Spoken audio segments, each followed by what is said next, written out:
Hello नमस्ते प्रणाम हर हर महादेव। हम आप सबके भाई बानी दीपक दीपांशु। तो आप सभी के स्वागत बाटे भैया हमारे यूट्यूब चैनल दीपक दीपांशु में। तो आप लोग कैसन बानी? हमारा आशा ना पूरा विश्वास बा कि आप लोग एकदम ठीक होखम और एकदम ठीक रह जा, मस्त रह जा, स्वस्थ रह जा और आप लोग अपने काम में व्यस्त रह जा। तो आज हम भैया रोज सब खातिर बहुत एगो जबरदस्त देवी गीत लेकर के आइल बनी। डिबेट गाना बाटे, नवरात्रि सॉन्ग बा, नवरात्रि देवी गीत भक्ति सॉन्ग।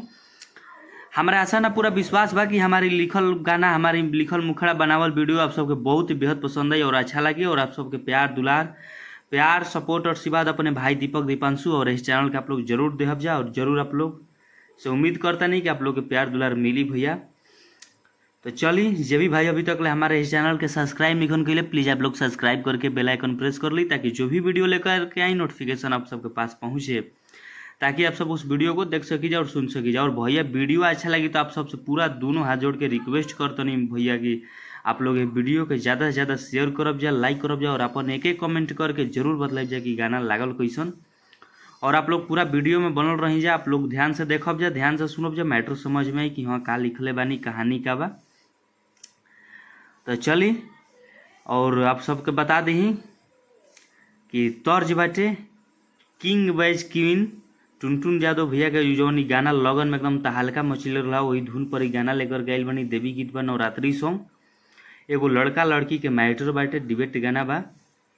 लड़की अपना जानू खातिर रिक्वेस्ट करती है मतारी से, वह में मैटर बाटे, शब्द डलले बानी। तो चलिए तर्ज रो सबके बता दी कि किंग बैज क्वीन बा, टुनटुन भैया के धुन पर गाना बाटे।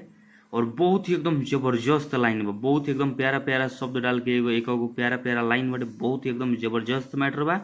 तो चलिए, जब भी भाई को हमसे पर्सनल गाना लिखवा होगी, म्यूजिक बनवा होगी, तो भाई लोग हमारे नंबर पर संपर्क कर सकता लोग।